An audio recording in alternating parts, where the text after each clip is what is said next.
I believe that a man is also able to teach a woman how to be able to have better discernment, to pay attention to detail, to see the small things, to listen, to understand, and how to maneuver through emotions and use the logic.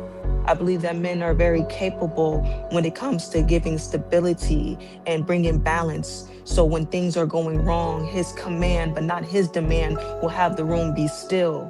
Because sometimes when I think about mothers having control over certain things, some things get out of hand. So you need the father's strong voice to bring that structure in, that can bring wisdom to the house, to give the understanding of listen to your mother, listen to your father. I believe that men are able to give that understanding where a man can also save a woman from herself. Of course, I think women are important to society, Mother Earth, Mother Nature. Just saying. Um, Willie, I think when you say like we're not as valuable or as important in terms of society, I think you mean infrastructure. We know we don't build and contribute to the I'm, foundation of the I structure. made that clarification too when I said it. You did? I'm sorry. Yes. I'm sorry. I apologize. I thought I didn't hear that part. Um, but that's what I was gonna say. We're not as valuable in terms of infrastructure, but in terms of like a structured group, cultures and social institutions, norms, relationships, collective behavior, of course, we're important.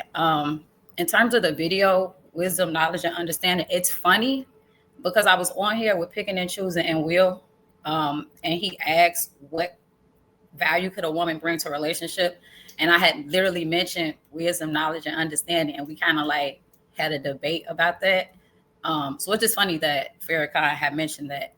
The point that I want to make to that is even if that was true, we have to have men to have an understanding that women bring that knowledge, wisdom, and understanding. And then we as women have to hold ourselves accountable and see if we're even bringing that wisdom, knowledge, and understanding. So I think it's just subjective. It should be concrete and it should be mandatory for everybody. Um, and maybe that's why we're having this discussion because everybody doesn't align with these values. But I definitely feel like we bring wisdom, knowledge, and understanding. It's just a matter of who the person is and how much they're developed. I'm listening to what you're saying, and I was just wondering, just for myself to better understand, can you give a couple examples of wisdom and knowledge that a woman brings to the relationship? I think a woman is wise in the way that she can observe her partner. I think that she can be wise in the way that she can speak to him or the way that she thinks, the way that she can support him. There is a understanding that we have, a clarity that we have, and it's based on the way that we think, that is different from a man, and it allows us to have a unique perspective. And I think that's where our wisdom comes from.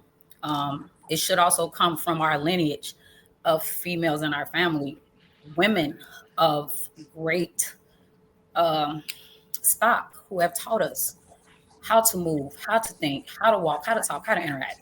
Um, the knowledge that I would bring is my knowledge of self, and in turn, helping him to develop his knowledge of self if he doesn't have it. I mean, they're just different conditions in your relationship. But once a woman is in tune with herself, she's walking knowledge. And the way that she interacts and the wisdom that she brings will help her man have a natural understanding of himself and the way that he operates in life.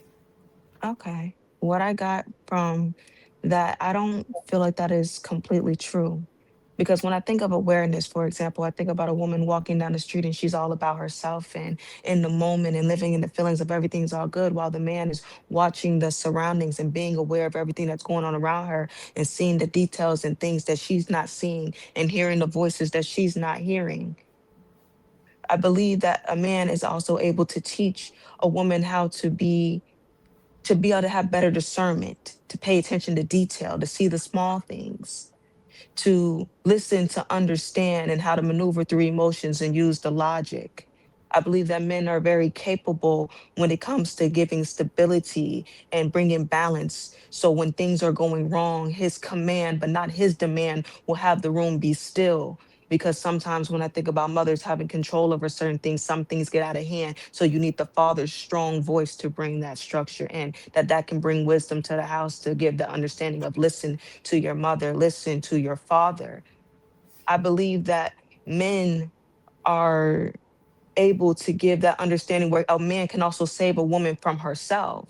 That our emotions will have us feeling like, I hate you, I don't love you, I don't care about you. You make me feel like you don't love or care about me. But his actions of, I'm still having this hard conversation with you. I'm still here with you. I'm still providing for you. I'm still showing up for you. I'm still here to be around your rear end, even though it's pissing me off. That his actions say I love you, but your emotions say that he don't. So he has to explain his actions to the woman and say, you feel like I don't love and care about you, but my actions say that I love and care about you. So sometimes a woman can be confused.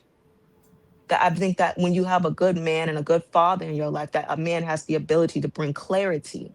So I just don't picture a woman teaching so much of this when men are actually known for this. Mm, mm, mm, mm. This is just my opinion. I think women do bring a tremendous value to society, um, assuming that they perform, right? If you're going to report yourself to be a value proposition, then you have to give value. You can't do that by simply existing. I think the value that women bring is emotional sophistication and perspective. I wouldn't say clarity. I think that's something that men bring, but that's not, um, I don't think what the question's asking. I think kind of perspective that women bring is in emotional sophistication. When I think about children at birth, the only way to communicate with them is through emotion. They don't understand language yet.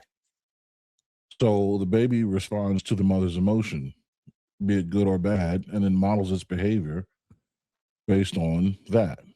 And then does what, and then the mother reads the same thing in the baby. Emotion is the first form of communication.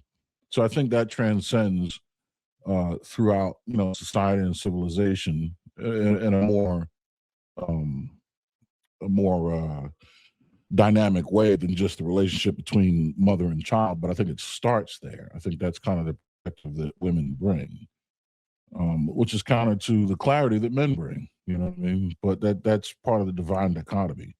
But you have to perform, and you have to be a benefit to society if you're going to claim to be valuable to it. Yeah, I think women are extremely important to society. If we are to be the ones that are to hold the line on the outside, they provide the energy to sustain the inside. And so when we come back inside, they help sure that we are energized to go back outside and do what it is that we do. I think uh, in a comparison, women would be a fire and a man would be like a stove. As long as you are able to harness that energy, you can feed, keep things warm, you can sustain a household. If you cannot harness that energy, you just burn the whole damn house down. So, William, but what I do? That face was not for you. I'm still thinking of the nonsense I heard a minute ago. No, you're great. I just want to say I like that analogy. That was dope. I got a million of them. Keep Appreciate it it. coming. I just think it's so sad that we can have conversations like this, and it's like while we're trying to get to the bottom line, there's so much condescending things said, that just undermines everything that we're doing. Because it's like if women have so much to offer, you would think that women could at least have a conversation without name calling, without being, having ad hominems. You don't have to agree with somebody's talking points, but to minimize what people say as if, what they're saying is not accurate because you don't agree, calling people silly and it's just childish. You know what I'm saying? And I think that's a horrible example of anything you're going to say about women if you're leading that way, because a real woman doesn't have to do that. I think Savage gave a great example of how she made her points, whether she defended men or not. The way she made them, it wasn't really insulting to anybody. I don't think you have to insult people to disagree with them. I think the points that Willie made were very clear. And I think sometimes we conflate mistreatment with disappointment.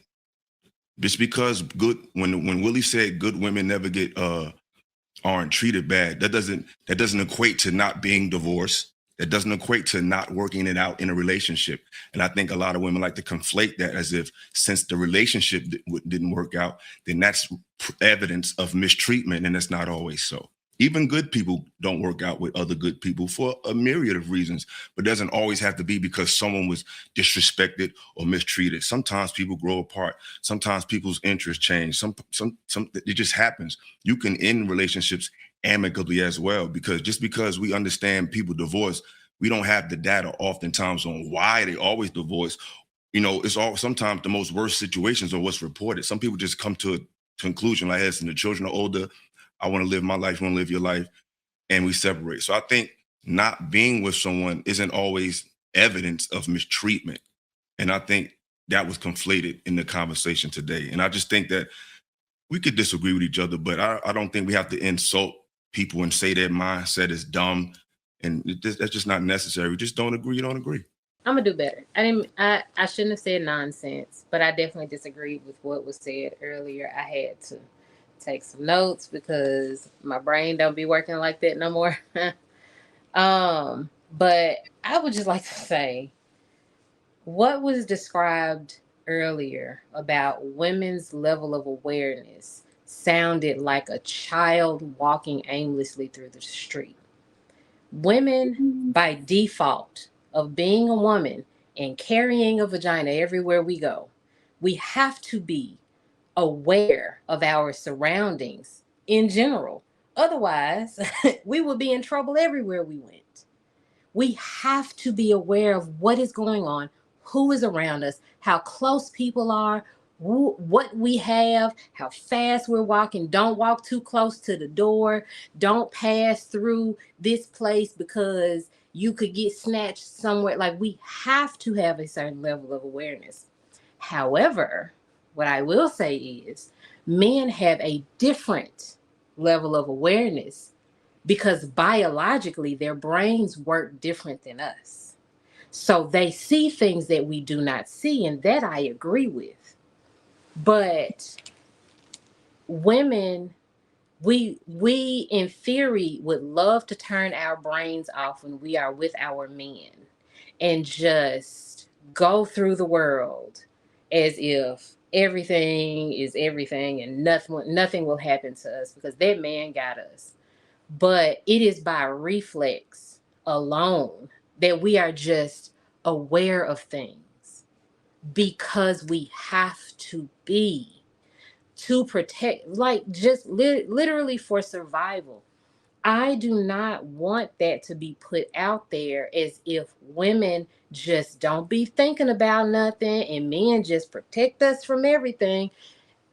And I don't want to discredit men. And I want to acknowledge the biological difference in our brains alone. There's a part of their brain that works different than us in that way. But women are absolutely aware of their surroundings and are able to protect themselves on a certain level.